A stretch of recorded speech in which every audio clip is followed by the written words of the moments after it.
15 साल की बेटी जिसे बाप ने बड़े लाड प्यार से पाला, तरबियत की, सर पर दस्ते शफकत रखा, लेकिन बेटी ने इस तहफ्फुज़, प्यार, मोहब्बत और शफकत के बदले बाप को ही मौत की आगोश में सुला दिया।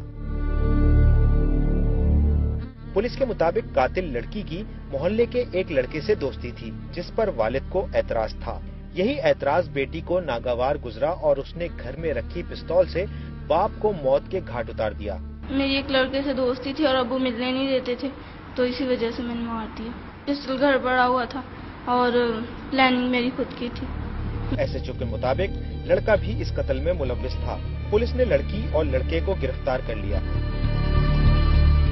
क्या बाप का रिश्ता इतना कमजोर होता है जिसको सिर्फ चंद दिनों की दोस्ती पर कुर्बान कर दिया जाए?